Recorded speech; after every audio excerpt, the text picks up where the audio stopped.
The following is a conversation with David O'Connor. David is the strength conditioning coach for Shelbourne's senior women's National League team. David has an accomplished ultra-endurance CV, having completed 10 marathons in 10 days, running 247 kilometres in one weekend, and cycling 200 kilometres from Cork to Wicklow on a child's BMX. David is an active spokesperson on the topic of mental health, describing his struggles and his journey today. For this podcast, viewer discretion is advised. Topics include and are not limited to self-harm and suicide. For those who need urgent support, please reference the show notes for contact information, which can be contacted immediately.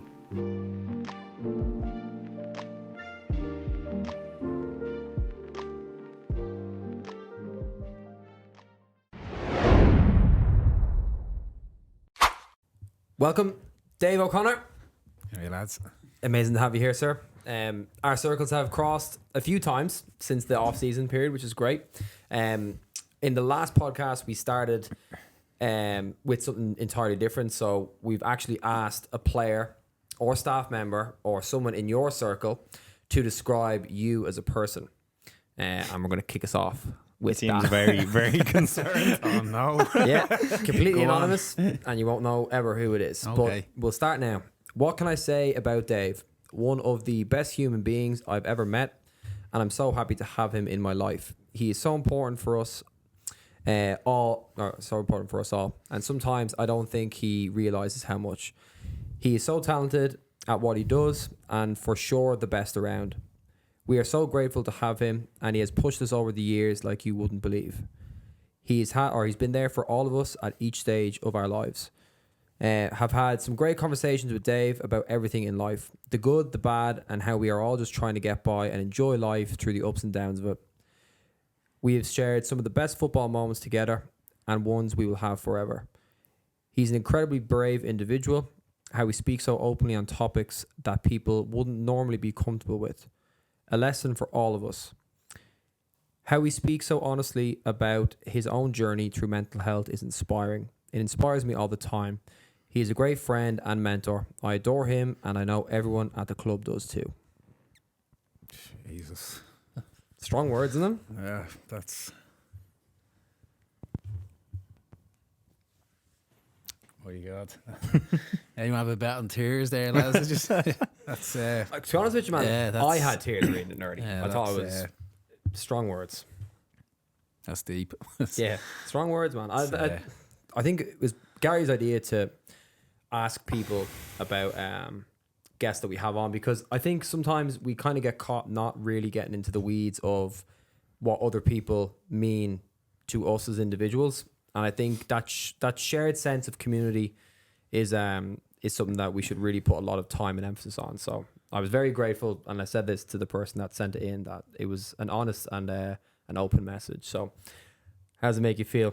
Oh, that's beautiful, like, isn't it? It's, I don't know, it's like that Irish thing, isn't it? Like, you start hearing praise about yourself, and sometimes you start to kind of recoil a bit, like, but that's, like, I've had a shit couple of days, lads, like, but I'm not joking, like, that's after, Jesus, like, that's gonna be, I'll be thinking about that for days now, that's, I think, unbelievable. like you said, it can be quite an Irish thing where you kind of hide from the praise, but also sometimes, like, we can get a guest in here and ask them about their work as an S&C coach, for example, and everyone always plays themselves down. Whereas that's a great way to it's getting an honest reflection of what you do as a person, obviously, and in your profession, and getting a real honest opinion from someone, which is really, really good. I think that's why I love that aspect of it, to be honest. Do you feel connecting with players is a strong point for you? Oh, absolutely. That's any young coach that would speak to me or ask for advice, like, so I'd say to them, you know, like, I heard this in a quote last week, and I'm probably paraphrasing and making a mess of this, but like, literally, the most important win, or the most important win of the season is the relationships game. There's something that I'm making the balls of that, but when I heard it, I was like, yeah, that's it. And you have to, because you could know everything, but if there's no connection, no chemistry, no one cares, you know. And I don't think that's just S&C, like, to be honest. That's a coach, a manager, anybody involved. You have to show how much you cared. And, you know, I think we're speaking today about sort of the importance of environment and finding your right environment. And look, I'm very, very lucky in the environment I'm in. That group of girls have been incredible. They're talking about how I've helped them. Like what they've done for me the last 3 years has been unbelievable. And we share what they've said, some of the moments I've had, the best moments I've had in football. I'm over 30 years with Shells, and there's moments I've shared with that group that are in my top 3. But yeah, connection is everything. I think I suppose to mirror onto you guys and what yous do. Think about what yous do without the community aspect. It's nothing. You know, it's just a group of lads with a football. But I've been to your sessions. I've seen what yous have built. Like again, there's an energy when you arrive, and it's like it's powerful, and that's connection. That's humans, you know. We're there to connect. There's nothing worse than loneliness, which is the alternative. Like, so, regardless of whether it's, you say it's the top end and you guys deal with a lot of pros, or you've got under 6s, under 7s, whatever it may be, you've got to make a connection, 100%. What would be, so if you were to advise a young coach, do you have any kind of practical tips on how they could do that? An easy way to kind of, because some people maybe mightn't be the best in a one-on-one conversation. Have you any practical tips that you found help you when you were a young coach? Yeah, well, look, the first thing I would say is you have to create a solid foundation between the research and what's practical, because it's easy to come, you know, you come in after your degree and you have this big textbook and you think, grand, this is how you do it. Absolutely not the case. You need to have an understanding of the situation of what's going on in people's lives before you shape any type of session. Like, and that's if you've 25 individuals, that's 25 stories. You know, everyone's had a different day or a different week or a different month, and depending on what they have to go on. So I'd call it the Netflix test. Like, that's a good way to start. If you're coaching someone, find out what they're watching on Netflix, because it's a good way to open up a conversation, like, or, you know, Prime, whatever it may be. Like, so just little things, just to tell somebody about yourself or what else you're interested in outside of football, or find out what they're doing in college. Just simple. Just say conversation. Start a conversation. We all know we like football. You know, we're all there because we like football. But you know, maybe that particular person just doesn't want to talk about Haaland or anything else. You know, so just start a conversation. Find out what people do in college or what they work at, or go from there. Yeah, simple as. Let's dial back a bit. What do we need to know about you as a child and as a teenager to get a good understanding of what you're like today? It's a good question. It's look, a very kind of traditional upbringing. It's just me, my younger brother, raised with my mum and dad. Like a lot of young couples in the 80s in Dublin, like, they'd nothing. You know, they'd worked extremely hard. And it's funny, like, I'm a parent now, and it's only since I'm a parent I look at the effort they put in and realise, like, how difficult it was and how hard it must have been for them. Like, so, you know, to give an example, like, we didn't get, my mum and dad didn't own a house until I was 14, I think. Just moving around. And it's kind of a history repeating itself with me at the moment, because as I'm sure you're aware, it's not easy buying a house at the moment. But so they did everything for the two of us, 100%. And again, I'm probably only appreciating this as I get a bit older. I was a quiet enough kid, to be honest with you. My brother was quiet as well. We were kind of similar growing up, but obviously as you grow older, your personality sort of will shape, depending on, you know, your class and school and who you're with and the interests you have. But look, started playing football in school. There was nothing really, you know, there was nothing too different. And then I suppose, like, a couple of defining things for me then growing up just into my teenage years was like, I was bullied in school. So that was really difficult from the age of 9 or 10 onwards. I thought making that break from primary school into secondary, you're right, grand, you know, should be able to get away from this, but unfortunately not, because the same people went to the same secondary school. So it kind of exacerbated because there was new people coming into that, you know, into that space that were introduced to, oh, this is the guy we pick on, kind of. So yeah, I was picked on because of what I looked like. I was quite a chubby kid, like, and it was a strange one, and I've always said this, like all the interviews and podcasts I've done over the years, like, I always try and pick little things that can make it relatable to people. And one thing I say about this is, I think growing up watching like films and the narrative in films, that the chubby kind of geeky guy in films was always picked on in the films. So I was looking at that and it was happening to me. So for me it was normal. It was like, oh yeah, I'm that guy, like that fella in the films. I'm supposed to get picked on, so I'm just playing me role in society as a young teenager here. Like, so I suppose I'll just have to deal with it. Like, which when I look back now is so incredibly messed up. Like, so on top of that, then when I was 14, I got mugged. I had a syringe held up to my neck. So I think one of those things for a youngster is pretty fucking traumatic. Like, so, yeah, the two together, pretty messed up. So, and back then, obviously, like, I'm going back, lads, this was like mid-90s, you know, there was no psychiatrists or counselling or therapy. It was just, look, you just have to get on with it. Like, so, I was quite outgoing, sort of happy-go-lucky in the main. Like, I was just out with my friends playing football. And then when that kind of happened, I kind of went into my shell a little bit. It was obviously terrifying. I was afraid to walk down the street, like, you know, and I kept having dreams of the fella who, the perpetrator, whatever you want to call him, like, and I can still see his face now, like. Now, this, again, the life experience, like, logic would tell you, like, that guy was never going to stick that in me neck. He was never going to use his hit, you know, that way, like. And funny, like, I look at it now, you're like, it's just another guy that just needed help, and he just went a really, really messed up way of getting what he needed by picking on a kid, like, and I was just in the wrong place at the wrong time. So, yeah, look, that's, I don't want to say it's defined me teens, not by any means, right, but certainly burdens that I carried. And I think probably on a more positive note, like, I had great friends, fantastic friends.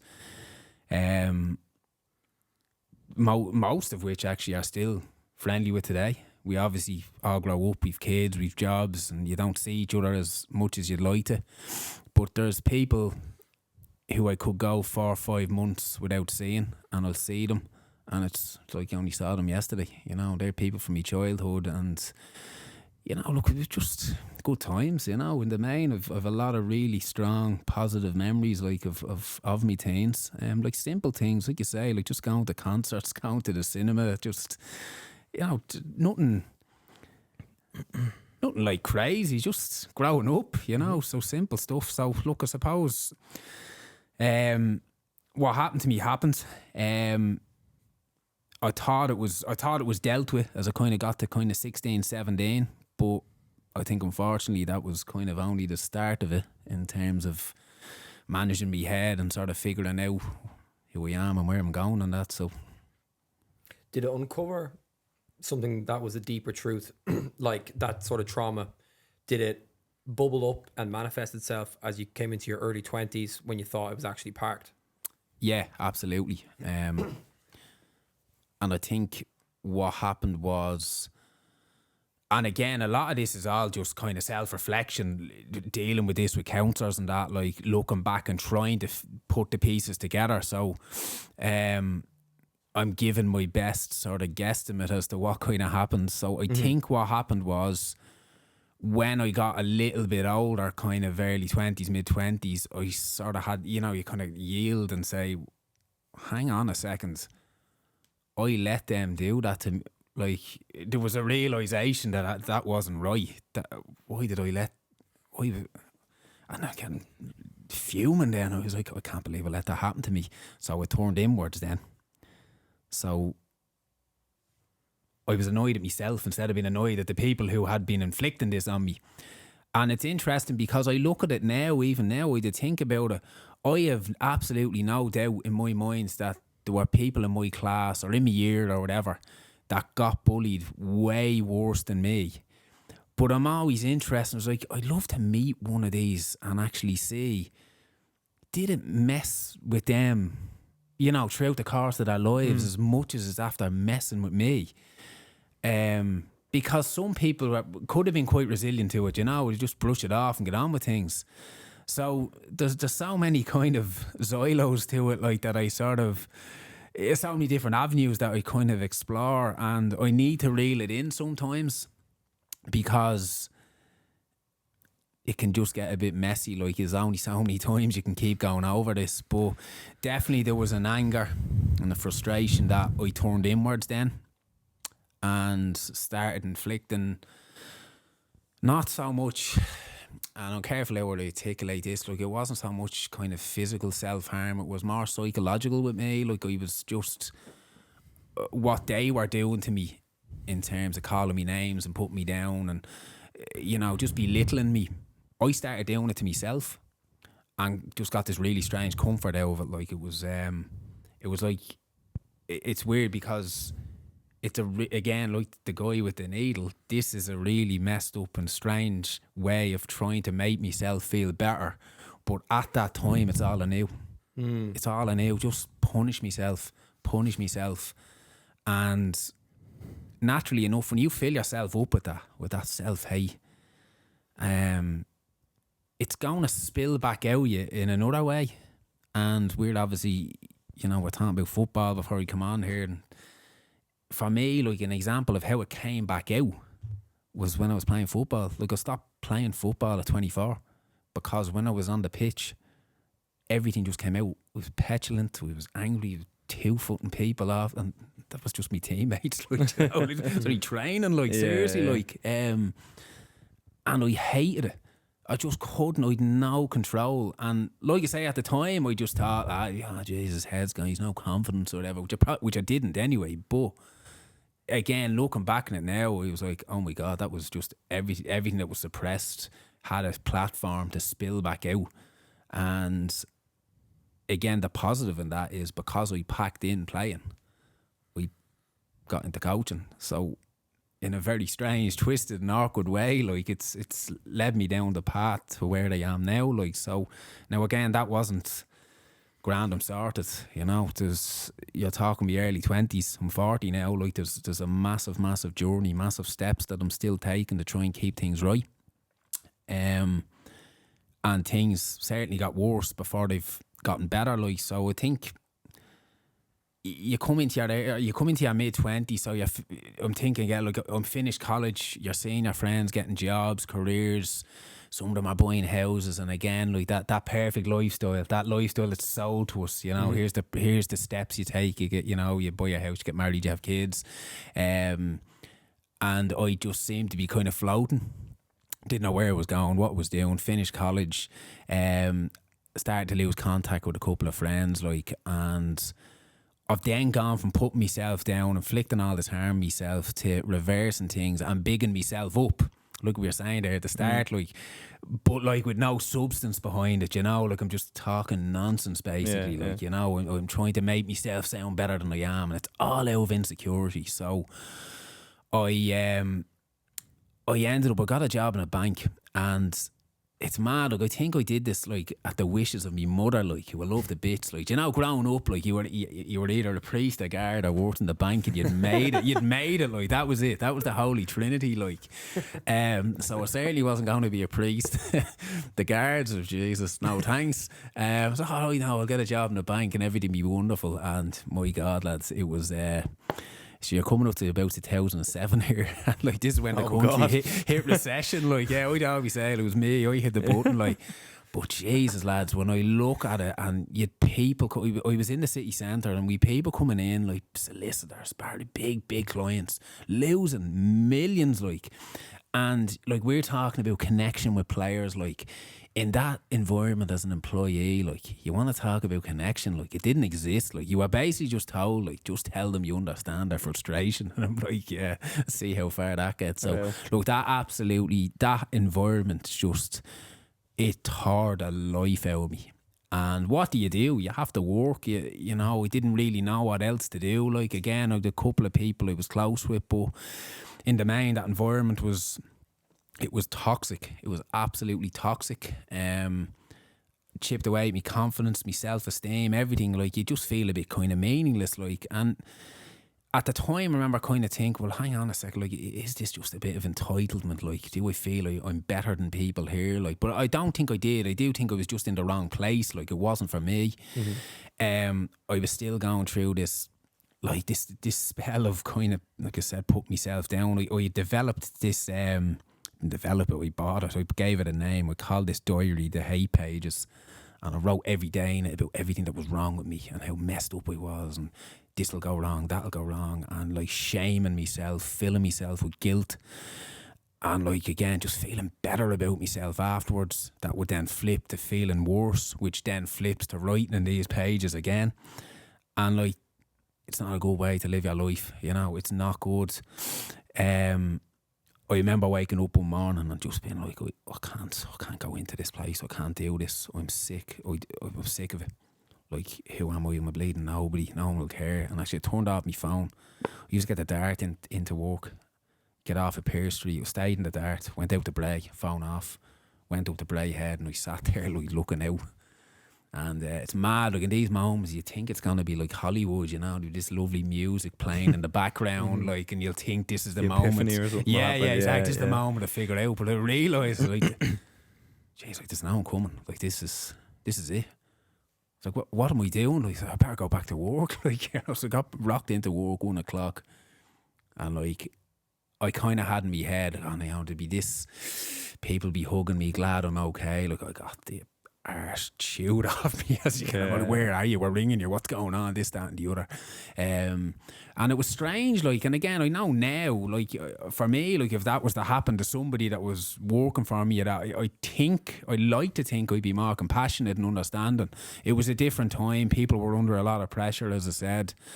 But I remember, like, just getting that bollocking off the manager, and it was going in that ear and out the other. It's just like, oh, that's it, I'm done. I'm absolutely done here. Like, what is all this about? Like, and again, it wasn't even the job. That was just the latest in a series of stuff I was trying to figure out that brought me to this point. And I remember really, again, I was just hearing something on the radio or something about, you know, people being down, going through this tough period. And for me, like, realistically, it wasn't like, I was 24, 25. I was living at home with my mum, earning a wage. Like, it wasn't like I was going to lose a house. So what was going on recession-wise, it didn't really affect me, albeit I was still in that in that cauldron that it was affecting a lot of other people. So I was probably getting a lot of residue with that. Like, but I remember this mad. I remember sitting down out the PC at the time. It wasn't even a laptop, lads. And I remember, like, looking up symptoms of depression and going through this list and be like, oh yeah. And like, say I ticked off like potentially 15 kind of symptoms and just coming to the conclusion, I was like, I'm actually messed up. I'm broken. Like, I'm absolutely broke. There's no fixing this. And the weirdest thing of all of this was, I remember deleting the history on the computer. Shame, was it? Like, it's mad. When you think, I laugh at it now, because I always say, it's like, you swear I was looking at something, you know, I shouldn't have been looking at, like. But like, you're looking over your shoulder, like, thinking, imagine somebody caught me looking at symptoms of depression. Whereas I think now, you'd almost be helping somebody look up that stuff to make sure they're looking at the right, you know, the right areas relative to what they're going through. Like, so it's very different times. I remember quietly saying, I'll go and get a counsellor. This seems like the right thing to do. And I remember I got it booked and all. I booked it for 4:30, straight in, after work. I got to the gate. I was like, I can't do this. This isn't for me. This is for weirdos. It's, no way am I doing this. And it's weird, like, the relief I got from that. And again, it was just holding off, you know. You're like, procrastinating, I'm grand. And like, for about 2-3 days, I was like, I'm fine, you know, there's nothing wrong with me. This was all in my head. Like, within 2 months, like, I was, I left my job, I quit, I made this excuse. I told them I had gotten this great big football job in Marbella in Spain, which to an extent was true. I went over, I did one session, turned off my phone. It was 2010. Spain won the World Cup. So as you can imagine, over there in the summer, place was absolutely bouncing. Like, night they won, semi-final. I I'll never forget it. Like, the place was just colour, fireworks, people dancing in the fountain and all. And I always remember, like, everyone was walking that way. And I was walking that way, like, just bouncing off people. And I remember my dad rang me and I was like, I can't answer that. Because he just wanted to talk about the match. And I was just like, I can't talk to him. Rang again, so I had to answer that. And tears in my eyes, and it was straight eyes. I was like, Pyle, what a player. And the excitement in his voice. And I'm on the other end of the phone, like, suicidal. And I'm pretending to me dad, like, that fucking everything's great here. I'm living the life. And went home that night into my hostel, and that was it. It was like, I won't be waking up in the morning. I'm out here. And again, lads, look, I'm very cognizant of sharing this with you, and I don't want to be scaring people, but I'm just giving you the honest outlook. It's not just a case of I'll get me 8 hours sleep and 5 bits of fruit and I'll be fine in the morning. Like, this is where this led me to. And you're talking 10, 11 years of a thought process that was just going round and round and round. That started, as I said, you had been mugged, but being picked on by other people. That was removed. This was all what I was doing to myself.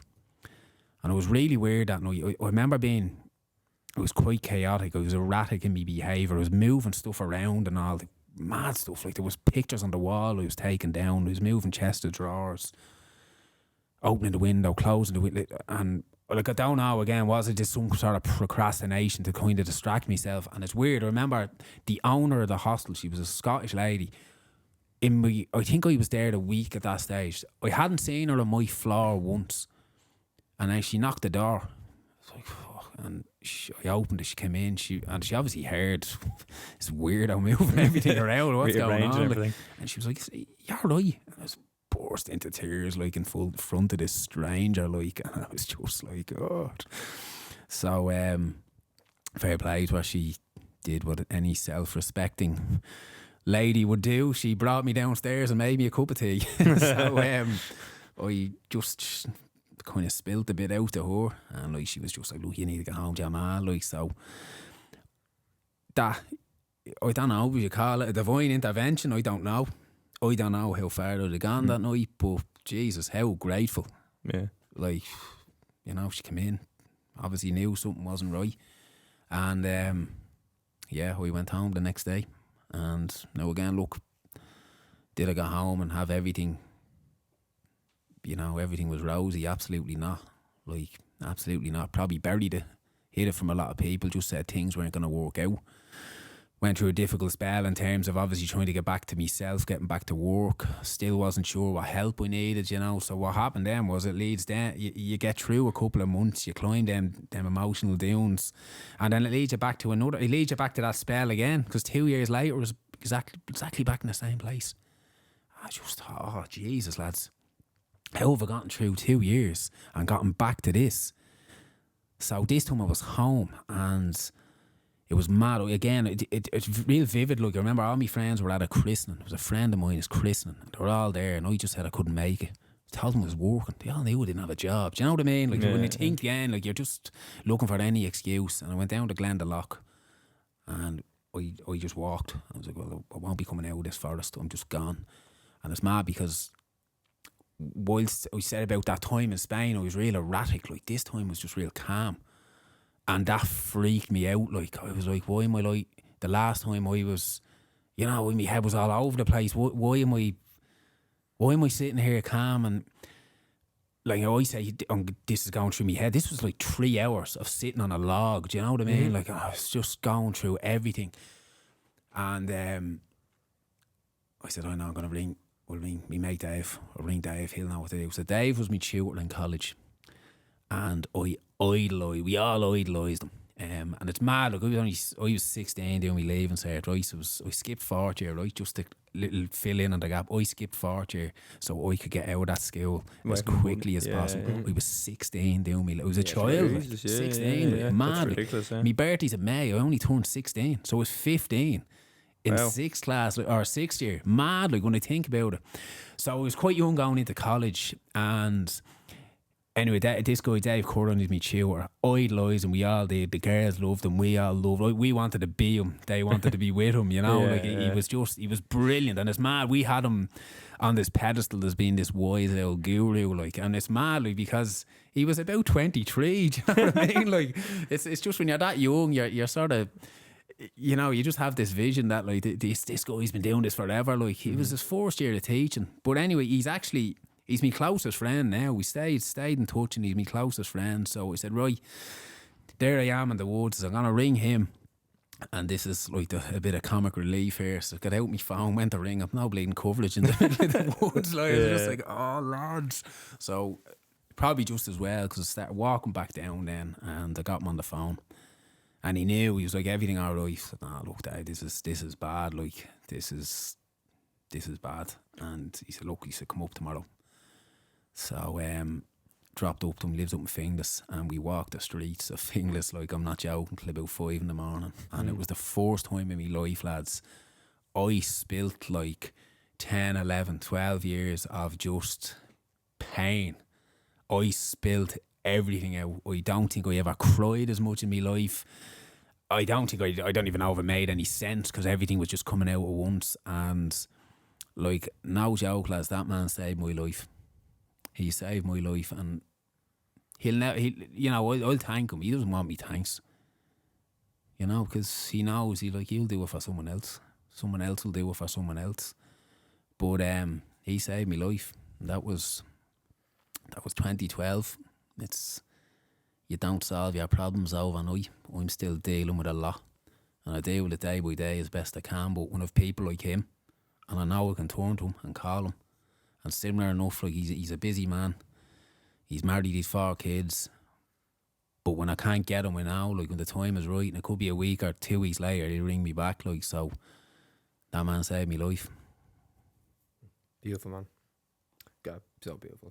At either of them times, would many people have known what you were going through or how you were feeling, or were you kind of hiding it from, let's say, your parents and close friends?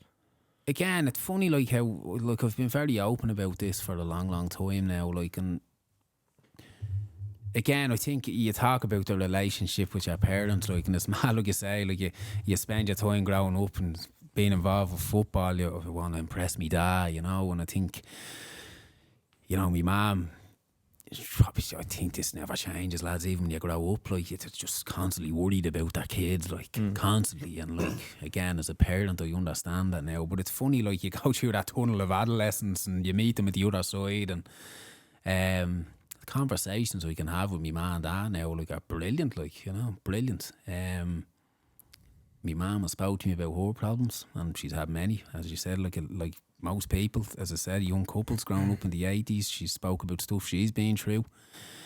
And then my dad's an interesting guy. He's very kind of old-fashioned, sort of stoic type values, like, and he'd never give you the approval, but you don't need it, because you kind of know it's there. He'd more likely to tell you that he doesn't approve, you know, that way, like, so.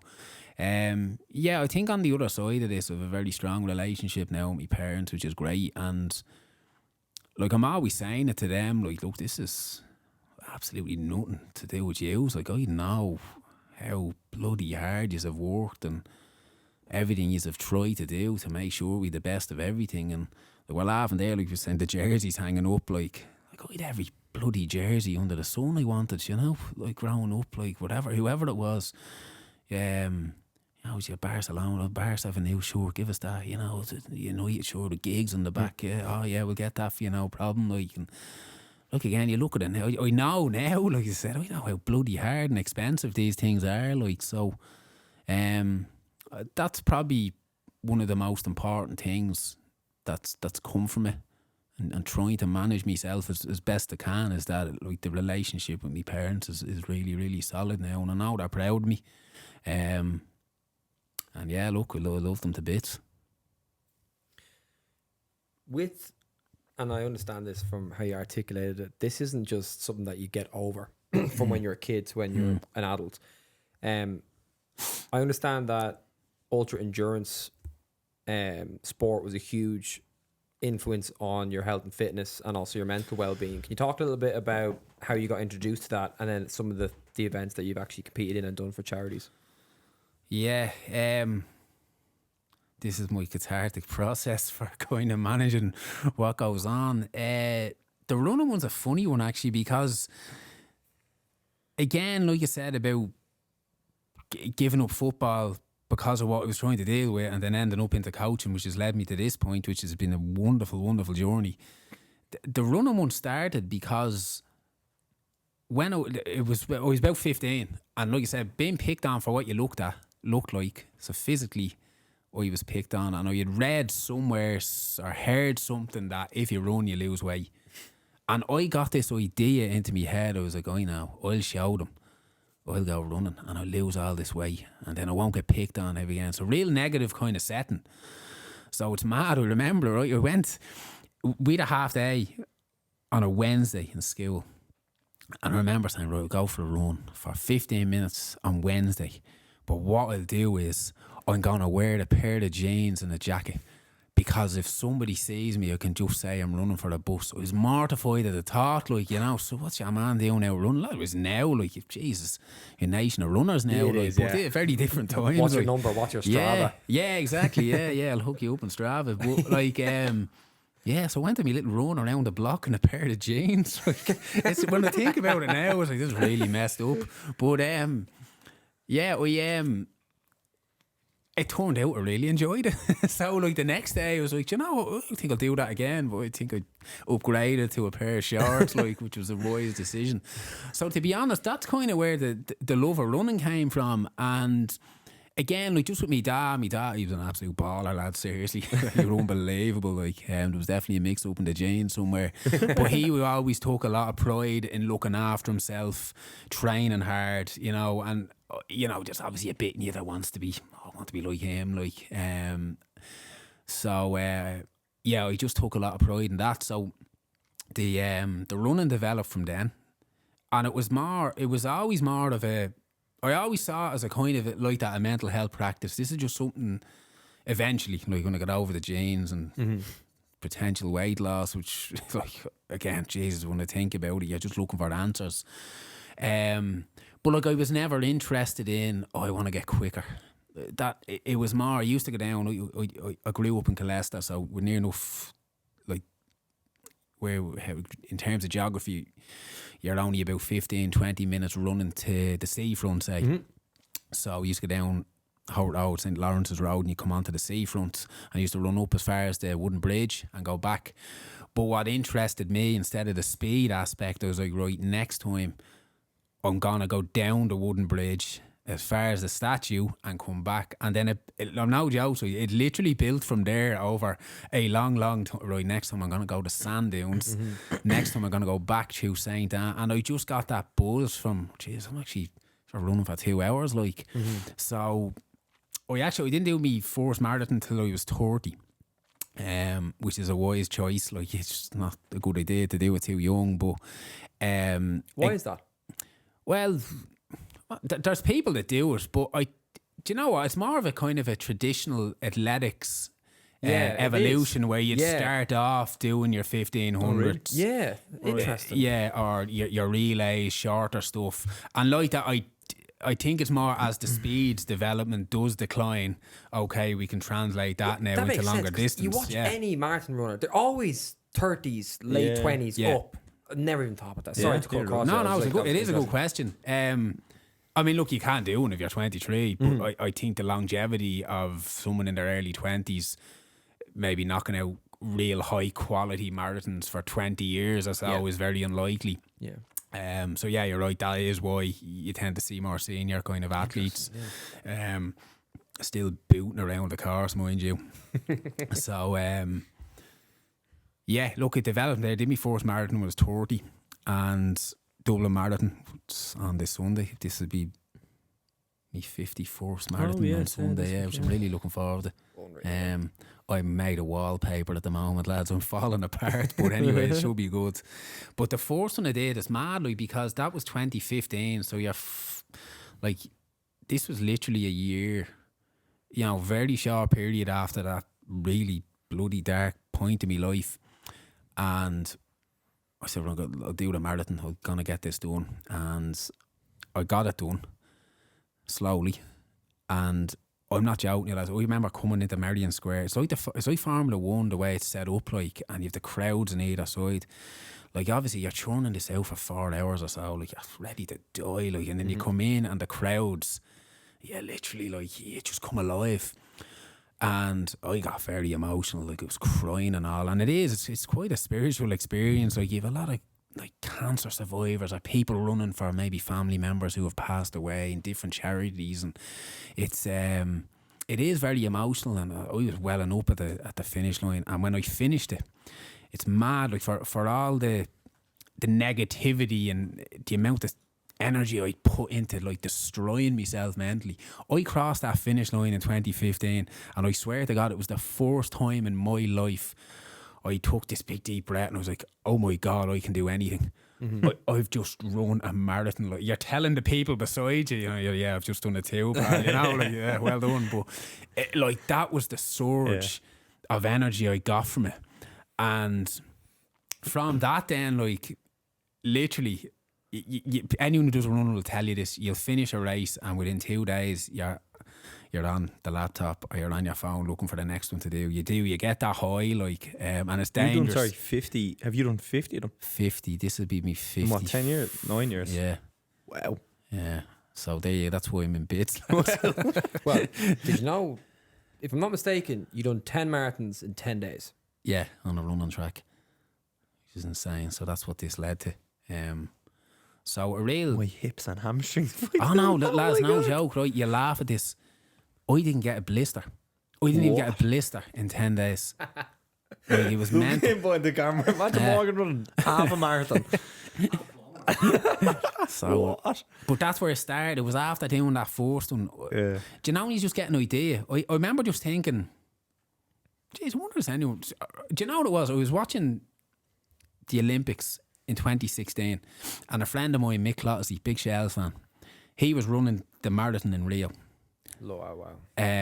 Incredible, like, and I'm sitting there watching him, and lads, he's absolutely gorgeous to watch. Like, honestly, he just has this flow, and like, he's fabulous head of hair and all. Like, he's immaculate to watch. Like, he is real hypnotising. I can see it. Oh yeah, a good runner. Yeah, it's amazing. And I will give you a laugh. Actually, it was one of the who was it?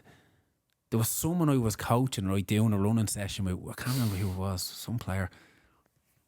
Anyway, we were in St. Anne's, and I had been talking to her about Mick Clottesley. I was like, I want to say that he's so relaxed, this, that, and the other. Next thing I turn around, there he is. Boots boy. I was like, that's him, that's the guy. She was like, oh yeah, Jesus, yeah, he is. Jesus, yeah, he looks he's brilliant. Like, great head of hair. Yeah, great head of hair too. But anyway, I was watching Mick in 2016 in Rio, like, in awe, because I'm looking thinking, he grew up a half a mile away from me, like. Why does this area only have one guy in the Olympics? This is how deep I get watching sport. I was like, anyone else would just sit down with a cup of tea and enjoy it. Like, so I just loved that. I was watching the Olympics and got this idea. Then I was like, I wonder if anyone ever done a marathon on a running track. And it was literally like a year and a half just thinking. And I started doing a bit of work with a couple of different mental health charities. There was one, it's gone now, it was a crowd called Teen Line, and I went in and I was doing the helplines for teenagers, which was really difficult. Like, it was challenging, but I was like, if I commit to this, it's taken me away from my own problems and helped me relate to others, and hopefully I can just listen. And you're not going to have answers for people, but it was funny because what I took from it was the majority of people are just lonely. Like, there were some really tough calls, as you can imagine.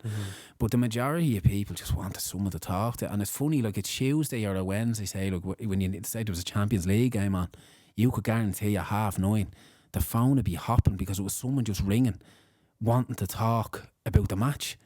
And it was like, they're lovely calls to get, to just listen to someone, and like that, they're just talking about stuff you'd be talking about with your mates. So I done a bit with them. I started doing a little bit with Aware, and I decided, right, do you know what? I'm going to put this running to good use. I said, I'm going to try something absolutely bloody ridiculous, and I'm going to do it for Aware.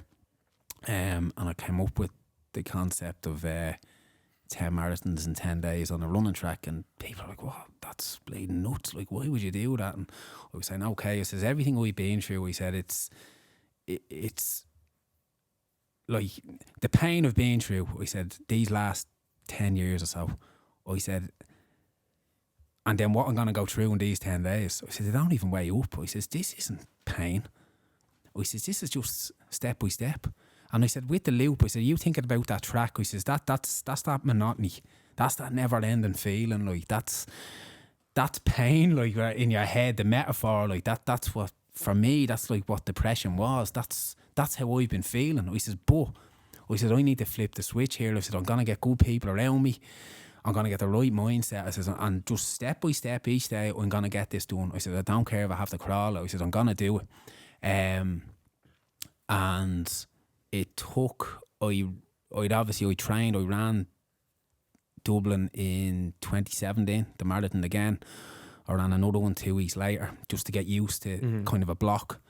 And from then on, I 6 months to train for me. And I went back with Shell's men at the time, and Owen Healy was in charge, and we went back pre-season. I said it to him, I said, "I have a word with you." And I told him, and it's gas. I'll never forget this, right? Owen Healy said to me, he says, "Jeez, like, I'll run a marathon when I see someone smiling crossing the finish line." And that was kind of his line all year, but he was brilliant. He got all the lads backing it. He got everyone right behind it in the club. What I said at the time, he says, "You know what?" I said, "Owen, I'm going to try and get the whole league involved in this with the men and the women, and see, can we, start a bit of a discussion around mental health for players." I said, because it's not done. Like, this is, clubs are just taking players in. I says, someone goes through a bad patch. I says, you don't hear anything. Like, I said, I think the reactive protocols with the PFEI are brilliant. They'll obviously look after their professionals. I said, but there needs to be something kind of before that. So the idea came up with them, right, we'll get in touch with all the clubs. I said, I'll wear all the jerseys of all the clubs from the men and women's. And then we started, it was a friend of mine, Kaylin Carroll. She was involved with Shells, and she's like Finn there. She does all the video stuff and everything else. And she was brilliant. She came with us, and we set up interviews with players throughout both leagues, and just did our best to try and start a conversation. Like, when the 10 days came around, the lads came out and ran with us. Owen came out and ran with us. Jamie Moore came out with Pat's under 17s, I think he was at the time. Funny actually, I think few of the, I won't say, not that it matters now, like, but Bows are playing Rovers, obviously massive derby on the Friday, and a couple of the Bows players rocked up. They're like, right, just don't tell anyone we're here. It's like, it's just as someone rolls an ankle here, like, I'm in trouble. Yeah. The greater good, though. Yeah, but we got Larkin Fitz was brilliant actually. He was just came to me and he was like, "What do you need me to do?" So I said, "I'd love to get as many teams as we can with a picture of the banner and the aware t-shirts," and he literally went around the country. He got them all involved. We got all the team pictures, and it was incredible. Like, it was, and like, that was only one part of it. Like, obviously my family, my friends, the amount of people that bought into this, and it was the most incredible 10 days of my life. I really mean that. Like, it was really, really special. It was the most energised I'd ever felt, and it was because you were surrounded by people. Like, I go back to that in the bank. I just isolated myself. Like, for me, like, people are pricks. Don't people near me. I just want to be on my own. And whereas this had been flipped now. Like, you're like, people are bloody amazing. Like, I wouldn't have got that done. Like, it was sort of I think beforehand people maybe had that vision that you were just churning out laps on this track on your own. Like, I wasn't on my own once. Every time you came around that corner, somebody was walking in. You're somebody you hadn't seen in 20 years. So, it was mental. Like, so it was really, really special. I enjoyed every bit of it. And that was the mindset I had. Because I remember I used to drive up every morning. And as you come on, when you come on to the M50, and say I was going right to go up the M1 towards the airport and the Alta, right? So I'm coming up and I'm looking at the traffic going onto the M50, like bumper to bumper. And I'm out every morning just saying, next Monday, I'm back in that. Like, I'm back in that. I'm back to work. This is over. I said, make this a good thing. And I did. Honest to God, I embraced every bit of it. Was incredible. The girls came up. They had a game on the Saturday when they were playing Treaty away. and the team bus pulled up, and Pearl, Rachel, all the girls got out, and they did a couple of laps with us. I was just like, you have a match later, like, he is mad. Like, this is important, you know, like, doesn't matter. And I was just like, please win. please don't let it happen. But like, even seeing that, to give up, because your match day is, you have your routine, you know, like, and yeah, it was really, really special. We raised a lot of money for the wear. It was like that 15 minutes of fame. It was bloody everywhere. It was on the RTE News. We were on every radio station, and it was really, really special. But like you say, that it was special because of people. It was nothing to do with me just churning out laps. People made that, and as I said, we spoke about at the very start that the energy, the connection, everyone got it. You know, everybody just got it. There was no one up there, oh, this is bleeding. You know, it was amazing. And I remember that last day, I won't lie, I was out in a limb the last day. I remember like I was on about bleeding 7,000, 8,000 calories a day, lads. I got to about day 7, like it was falling out of my mouth. Like, I was down to 63 kilos by the end of it, like mad stuff. Jesus. So I remember the last day, like I hadn't slept or anything, and I was just like, I just have to batter this out, like, but I was ruined, like. But like I say, I didn't get a blister. It was crazy. I had no injuries. So amazing, really, really amazing experience, and it kicked us on then to just do other mad stuff afterwards that were a bit more low key, because it's funny, as amazing as that was. Like I always say, I'm introverted with an extroverted mind, like, and it was so high profile. Like I remember kind of thinking that's a once off, like you can't replicate that. So the other stuff then that came afterwards, I was like, I'm just going to do this gently, and it doesn't have to be as loud, like, and it's yeah, it's been incredible, really incredible. A ridiculous question. Go on. How many laps of the track is a full marathon? 105 and a half. Which is a raw deal, because the half is on the other side. So you still have to come around. So 106 laps a day. Mad. 1,066 laps. The minute you said it, that was just gone through my head the whole time. I was like, how many laps is that? Yeah. That is. It's interesting though, like kind of the metaphor and like the repetitiveness of it, and like being stuck in a cycle, and then actually being able to use that, like you were talking about the going to Hoth and the whole cinematic you thought would happen, and then you kind of nearly have that kind of experience where it almost sounds like a bleeding movie, so it does. You can imagine, but no, it's really interesting. It's beautiful. I loved when you said people got it, because I think that's a really good reflection of, you don't need to fully understand it, but you just have a deep feeling that this means something. You know, I think that's quite rare, because connection, as you said, definitely seems to be obviously the main thing that's we are looking to connect with players and people all the time in football, but connection isn't just the football pitch, it's everything else with it as well.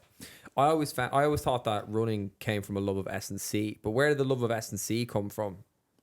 Yeah, it's well, I suppose, like, just quickly to fast forward, if you look at the work I'm trying to do now, where I'm trying to integrate kind of running mechanics with football, or so it probably is that, you know, bringing two loves together. The S&C and fitness work, again, it goes back to me dad. So when I was only about 15 or 16, my dad played till 42.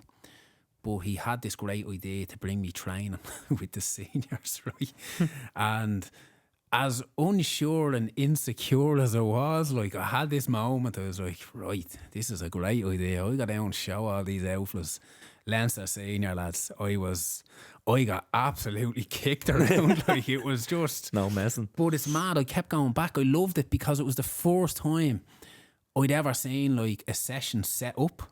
You know, with cones, and it was mad. You had the generator with the floodlights and all. It was great atmosphere and all. It was brilliant. And they were a really, really good size. And like, my dad was coming to the end at that stage, but like he was still on it. It was a really, really I think it is still a strong league, but it was a very strong league. They had a great side. You were going down, there were 30 lads training. There was just a great buzz. And going down for their pre-seasons, like, you were absolutely slaughtered. But I always loved, do you know, in pre-season, I always say, is like, people are at their most honest. And there is, we keep saying about connection and all, there's something about a team in pre-season when they're pushing each other 100%. You'll feed off each other, and if you're gonna fall behind, you'll fall behind very quickly. Like, and that's, to be honest, that's where it came from. Just structure in your training, because like, I was never coached. Like, you were, we just throwing a football. Like, that was it. Like, so for me to go into that at such a young age, like, it was really eye opening. And the manager he had, like, I loved him. Like, he just had this. He had this authority about me, that was just real. Like, wow, like, this guy's so powerful. Like, and now it's mad. I could probably ask me dad about him today. He'd probably tell me he was useless, But at that age, it didn't matter. Like, and that's where it came from. And because, like you say, because I stopped playing, at such a young age, that's how I got into sort of do a bit of coaching. And I was just always more into the fitness side of it, bizarrely. But I did.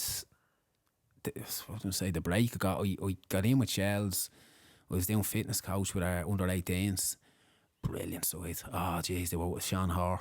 Would have been there, and Dylan McGlade was there actually before he went abroad. So really good group. And then what happened was when the manager left the next year, I was the manager then. I said, I'll do it. I'll be the manager. Like, so, and again it goes back to, I had brought one of my mates in, and I said, look, like, we'll set up this session. I'll do this part, you do this. Like, honestly, like the tactics side, I love it watching the game. Do you know that way? Like, I love to kind of see what's going on. From a coaching perspective, it doesn't excite me. And again, like, for me, managing, I was more interested in just people. And I got this wonderful group. Like, they were just, this is when, I think it was the second year after the 19s National League was set up. So you still had, a really good drop off, a good talent at under 18s. So they were a fantastic group. And like that, I just did my best to build connection, relationship with them.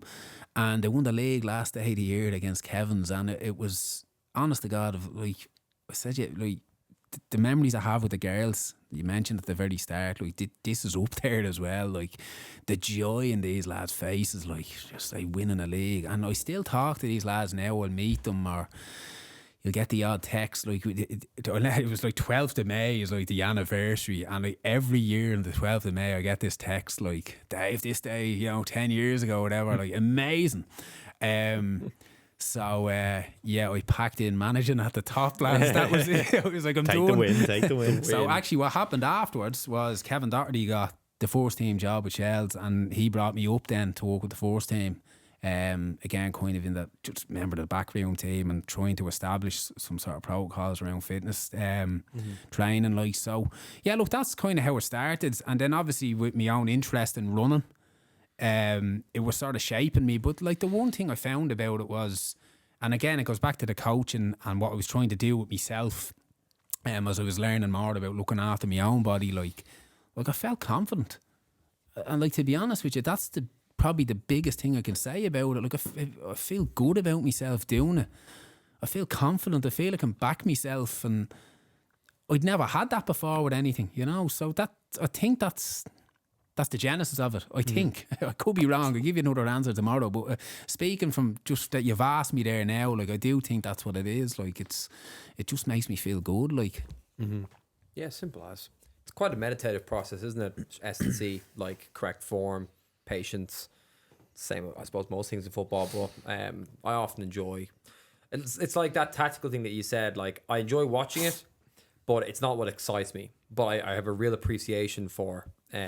Like your friend in Rio running correctly at scale. Like, it's a skill. Oh yeah, I'm going to show you a picture of him after this, lads. And I guarantee you're going to say, Jesus, you were right. Absolutely spot on. Before we wind down, I got one question just where you currently are with Shells. So when it comes to your season, so let's say we're in season, done pre-season, we've got we got a game every week. We've got some cup games. How do you structure your months in terms of the entire team, and then individually keeping an eye on the individual needs of each player?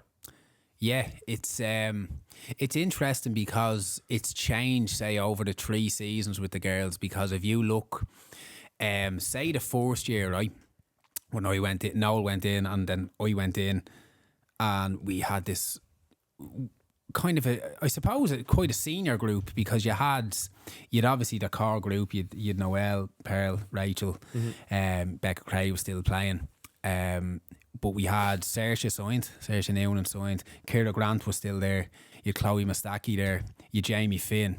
So you look at that group, really focused, really clued into exactly what they want, really experienced, and really clued into how to look after themselves. So there was a lot of trust there already. I was like, these kind of know what they're doing. So there was a lot of trust in terms of the recovery process, making sure they were eating right, and like that, pushing them hard. But with all the change and the churn in the women's game, and there is a lot of it, you look at the dynamic this year, like we've had a lot of players come in from, say, that American background where they are quite strong in the gym. And a lot of them have carried a lot of knocks and a lot of injuries, so you're trying to manage that. And then, and Rory would have spoke about this when he was on about you, we've obviously younger girls, 15, 16, coming into a senior setup. So in terms of a blueprint, I try and work as best I can in a 6-week block, and that could look different. It could look different, but I think if you were to look at it in a macro level, it can be quite similar. So Monday, say, recovery session, but what you'll do is you'll split the group, those who kind of played 90 minutes or over an hour will obviously just work in terms of recovery, getting touches of the ball, and then we'll take the replacements and then just do some top-up runs then, again, as best we can, depending on what else they have going on, because if you look now, for example, you have some of them playing college football as well, but it's it's a simple enough process. You're just checking in and getting to see who played for the 19s, 17s, tracking the minutes of the girls, and making sure that, I always say to the girls, like, some of them, I do understand, you might get some, well, I kind of want to do that. And you'll sort of pick it up and say, listen, I know you can do it, and I know you'll probably win the race, but I don't need you to do it. Like, there's no issues, like, so just relax here, get a touch of a ball. So the Wednesday session then will be obviously a bit more conditioning based. Like we do our prehab then in the gym just to give people an extra bit of prep work. Similar enough around the conditioning piece. You're just checking in with girls individually, seeing where people are. Like it's everything we've said for the last hour. It's just communication, like putting people at ease. And particularly with the younger girls, like I understand they're probably coming into that group and maybe want to prove themselves, like, I can do this circuit, or whatever it may be, like. But you're kind of reminding them, you're like, look, you're going to be doing this for the next 20 years. Like, seriously. Like, those players so talented. Yeah, you're like, there's no rush. There's no panic here. Like, don't just relax. Like, so, and then your Friday session then is obviously it'd be more kind of what I try and do on a Friday is just more reactive work, more kind of cognitive, get them clued in, listening, reacting. And you're a little bit of, what you kind of call obviously sort of fast feet, like as a kind of a primer for the match day, like. And then a lot of them kind of obviously have their individual work that they'll do in the gym then as well, like. So, look, the basis of it is communication. That's probably the best way I can sum it up. In terms of the work that we'll try and do, like to sum it up, I suppose Mondays say will be a bit more aerobic. We are just either regenerating the aerobic system after a match or keeping the other girls ticking over.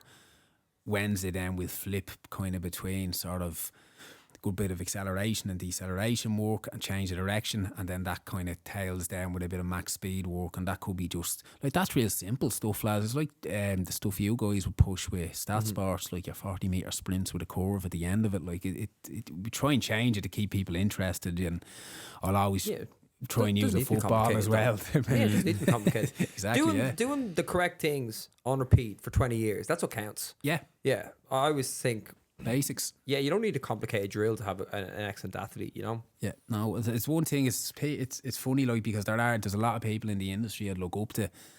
Shane Murphy would be one. He would have worked with Man City, and he's kind of part of that City group now, but more of a kind of a consultant, But he's in high demand. He works in Scotland and that. But it's funny, his kind of principles. He's all about embracing complexity. And it is. It's really interesting because I'm the complete opposite. I'm just like, nah, man. Like I need a simple life, like in everything. But it's interesting because when you talk to him, it's funny because I look at what he has available to him. He can back that complexity up with the numbers and the resources he has in terms of, and he tell you this himself, like in terms of like additional coaching staff, all the, you know, the facilities, all the GPA, everything they have available to you. He can back that complexity up and nail it down to a T. Whereas, you know, in our environment, which I say is still, you've got that seesaw that's a developmental and high performance. It's like that in the women's league at the moment.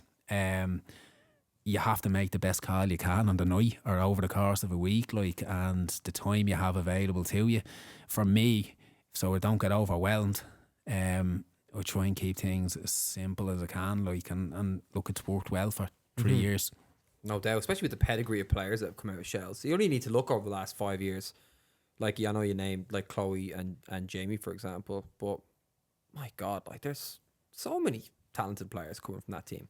And That's incredible. Like, you look at even before, like Leanne Kiernan obviously was there. Yeah, 100%. There's one, like another one people kind of forget, like Jess Sue, Jess Staple, and the list goes on. It's incredible. Like, honestly, like I think I've said it before about Shells, but you know, the credit I think that the staff, the club, and the collective group of players, especially the likes of Pearl and Noel, and you know, they're all figures in that team as well that allow these younger players to step up, and even just being able to manage two different environments of, you know, you've got back-to-back cup winners and league winners over the last couple of years. You're breeding in new players, and then to try and keep that consistency up, you know, that's no fluke. You know what I mean? That's a combination of a lot of good things, including yourself as well. I think that the dressing room piece is a massive one. I've mentioned Pearl a few times, but she's special. Like, I'm saying, man, the girl, like, but I do, I hold her up. I have so much respect for how she handles herself, how she looks after others, and the longevity as well. Like, she's bloody fantastic. Like, but she's not the only one, but she's just, I speak so highly of her and have so much respect how she keeps the group together. And you're right, like, you look, like, people could look at us this year and say, they didn't win the league, it's a failure. Like, that's short-term thinking for me. Like, it's all right, let's zoom out again, look at this year. Like you said, you look at those young girls, you've Hannah Rebecca coming up, you look at Maggie Pearce who's come in, Christy Gray, like, not only the performances they've put in the pitch, again, they get it. They get the vibe in the dressing room, and they are the heart of that now, like, and you only have to look at the response after the Rover semi-final last year with those two girls. Like, it meant so much to them, and they're only in the door, like, but like I say, they're part of that.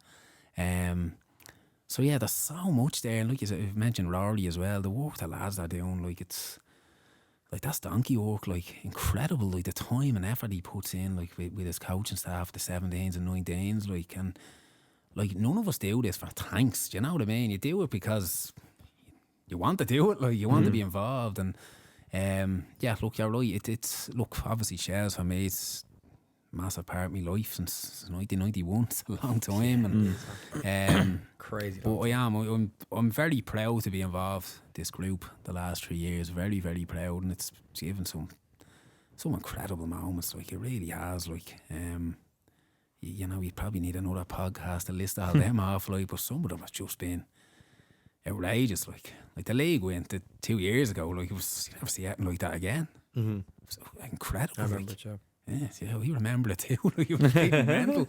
But just outrageous stuff, you know. It's like dream team stuff, isn't it? Yeah, no, it is. It's like a sitcom. I think as we wrap up, I was going to say, do you want to finish with the other one? yeah, Nice. we had that's exactly what I was going to do. Nice. Do you want to read it? Read your mind. No, you got for it. I need a bleeding box of Kleenex here now.